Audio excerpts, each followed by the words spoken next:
স্বাগত আপনাদেরকে নতুন একটি ভিডিওতে। আজ আমরা ছোট একটি ডেস্কটপ অ্যাপ্লিকেশন নিয়ে কথা বলবো, যেটা ফ্ল্যাটারতে ডেভেলপ করা। এইটা আমার ডেস্কটপ অ্যাপ্লিকেশন ডেভেলপমেন্টের যে প্র্যাকটিসটা আমি করতেছি তার একটা অংশ বলতে পারেন, ছোট একটা অ্যাপ। চলুন অ্যাপটা রান করি। আমরা স্টার্ট মেনুতে গেলে এখানে প্রথম আলো নামে একটি অ্যাপ আপনি দেখতে পাচ্ছেন।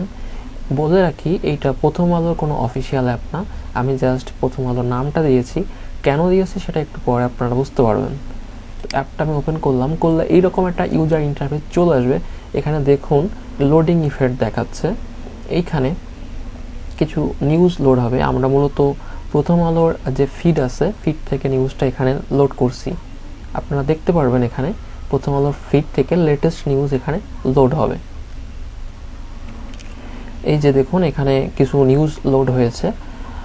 এখানে আমরা স্ক্রল করতে পারবো। এই নিউজগুলো প্রথম আলোর ফিডে লেটেস্ট হিসেবে আছে।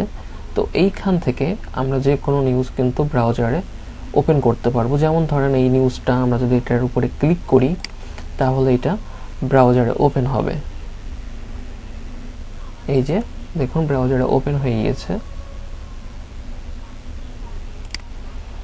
খুব সিম্পল একটা অ্যাপ্লিকেশন। এই অ্যাপ্লিকেশনটা 5 মিনিট পর পর এই পেজটা রিফ্রেশ করবে অর্থাৎ 5 মিনিট পর পর আপনি প্রথম আলোর ফিড থেকে লেটেস্ট নিউজগুলো পেয়ে যাবেন এবং এখান থেকে চাইলে রিড করতে পারবেন।